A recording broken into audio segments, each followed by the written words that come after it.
Alors, cher ami, bonjour et bienvenue dans cette petite vidéo dans laquelle on va parler de l'import-export. J'ai pas mal de gens qui me disent j'ai des soucis, je suis bloqué, j'arrive pas à faire de vente, je sais pas quoi importer, je sais pas quel produit choisir, j'ai un problème de douane, ce genre de trucs.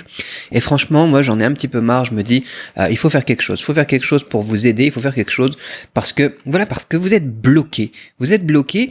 Et tu vois, moi je relate un petit peu, tu vois, moi j'étais comme toi un petit peu avant. Tu vois, j'en ai déjà parlé, mais j'avais créé une entreprise dans les années 2009, quand moi je revenais en France après avoir vécu un petit peu en Chine, tu vois, et je commençais à bosser dans l'import-export. Et je me suis dit, bah c'est bien, je vais aussi créer mon propre business.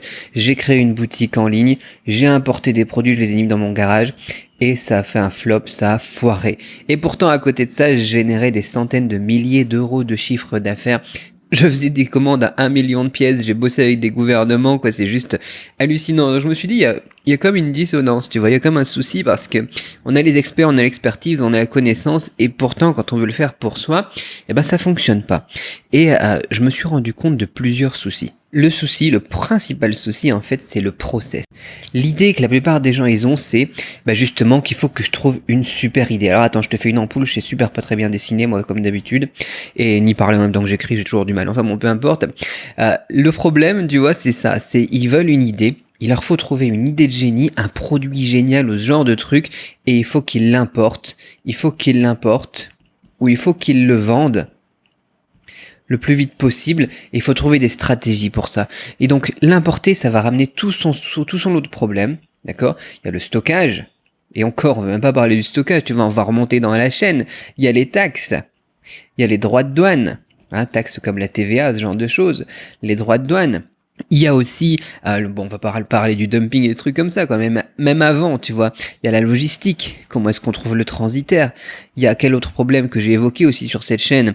On a le choix du fournisseur, ce qu'on appelle le sourcing aussi, avec le contrôle qualité aussi, le quality check, des trucs comme ça. Et ça fait plein de problèmes. Et pendant ce temps-là, ils sont où les sous? Il est où le chiffre d'affaires? Ils sont où les revenus? Et elle est où la motivation surtout, quoi? Parce que ça nous plombe, on doit réfléchir à tout ça, et puis, on n'y arrive pas, quoi. Et il y en a d'autres, voilà, comme moi à l'époque, tu vois, je m'étais pas posé trop de problèmes, parce que ça me posait pas de problème, justement, j'étais dans le truc, tu vois, toutes ces trucs ici. C'était l'idée de vendre. Il faut que le produit que j'ai mis dans mon garage, tu vois, moi je stockais ça dans mon garage, ça t'intéresse, dans ma petite maison à Roubaix. Et puis donc, il fallait le mettre en ligne. Donc bon, on avait les soucis aussi avec le site. Je faisais ça sur Joomla à l'époque, enfin bon, peu importe quoi. Maintenant on a Shopify, c'est quand même mieux. Il fallait tout simplement trouver des clients, c'est-à-dire qu'après il faut te faire connaître, il faut en parler. Donc en gratuit, à l'époque on était sur les forums, moi j'avais mon blog, et après on avait quoi, tout ce qui était Google Ads, quoi. Ça s'appelait AdWords à l'époque, tu vois, ça remonte. Hein. Je suis vieux moi maintenant. Et au final ça a pas marché non plus. Ils étaient où les euros? Ils sont pas arrivés, tu vois, tout le stock que j'avais dans mon garage, je l'ai revendu à mon voisin d'en face qui vendait les trucs sur les marchés, quoi. Et il y a un problème, tu vois. Il y a un problème, parce que le problème, c'est pas tout ça. Tout ça, au final, on peut y arriver, tu vois. C'est possible de stocker, justement, d'avoir le produit, etc., de chercher à vendre, etc., mais on peut faire la chose à l'envers. Une des manières les plus simples et les plus rapides de débuter dans l'import-export, c'est de détruire cette vision traditionnelle qu'on a et que les gens te vendent aussi, tu vois. Même moi, on me demande souvent des trucs, comment trouver un produit rentable, comment bien sourcer un fournisseur, comment faire du branding, comment ceci, comment cela. Mais au final, c'est pas ça qui marche. C'est pas ça qui marche le mieux, en tout cas. C'est pas ça qui marche le plus facilement. Toutes ces méthodes traditionnelles, c'est sympa. Pourquoi est-ce que les gens, ils aiment bien ça? Parce que c'est sexy. C'est sexy. Tu vois, sans connotation, hein. Mais c'est sexy de parler justement de recherche de produits, c'est sexy de parler de sourcing, c'est sexy de dire je suis un importateur, c'est sexy, avec la voix suave et tout, t'as vu? C'est sexy de dire je suis en train de bosser sur mon branding, ça sonne bien. Quand tu dis oui écoute, je suis en train de faire le contrôle qualité pour mon projet, tu vois, mais au final... il y a beaucoup mieux et beaucoup plus simple dans le process. On peut faire des choses sexy et tu vas les faire après. Mais ce qui serait bien, c'est d'avoir une méthode, tu vois, où on sait déjà, quand on commence à bosser sur le projet, qu'on va avoir l'argent, voire même quand on commence à bosser sur le projet, c'est d'avoir déjà de l'argent.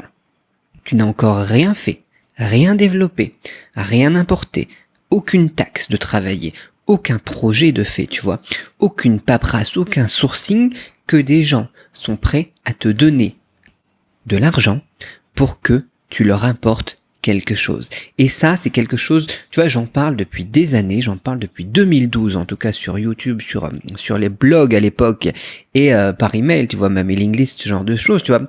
Regarde le lien dans la description si t'es pas inscrit sur ma mailing list, parce que là, il y a du lourd qui arrive. C'est de bosser sur Brief. Qu'est-ce que c'est le concept de bosser sur Brief? Attention, parce qu'il va y avoir des soucis, on va quand même avoir des choses à bosser là-dessus, tu vois, je te dis c'est simple et rapide, mais en tout cas c'est le plus simple et le plus rapide. C'est pas tout simple non plus, on va faire face à d'autres objections. Mais c'est beaucoup plus simple et c'est surtout beaucoup moins risqué. Beaucoup moins risqué de perdre, tu vois, de l'argent, déjà en stock, ou de perdre du temps à bosser sur des projets alors que t'es pas sûr de vendre. Ici, t'es sûr de vendre. Si tu fais les choses bien, t'es sûr de vendre. Donc maintenant, il nous faut une méthode pour bosser sur Brief. Imagine comment ton business il va être différent à partir du moment où tu as les entrées d'argent d'argent avant de commencer à bosser. Regarde la différence, ne serait-ce qu'au niveau de la motivation. Tu vois, moi je bosse. Je t'ai peut-être déjà raconté de cette fois où j'étais en Italie, toujours au téléphone, je profitais pas de mes vacances, etc. Mais j'étais pas mal à l'aise quand même, parce que j'étais sur des gros coups, j'étais sur des grosses commandes, tu vois. C'est pas tout le monde qui peut faire des commandes d'1 million de pièces, c'était super motivant, quoi. J'étais heureux, un peu fatigué, mais j'étais content. Et en plus, je savais que c'était bien parti. Pourquoi? Parce que j'avais déjà reçu le déposit. C'est-à-dire que moi, sur une commande d'1 million de pièces, j'avais déjà reçu 30 ou 50% à l'époque, je sais plus comment est-ce que j'avais demandé, parce que c'était une période avec des tendances, c'était un petit peu risqué, on était en concurrence avec Auchan, Carrefour et tout ça, et je bossais, tu vois, pour des gouvernements, pour des agences commerciales, des trucs comme ça, enfin c'était un gros truc, quoi. Mais t'es motivé. T'es prêt à te fatiguer, t'es prêt à te tuer pour la tâche. Pourquoi?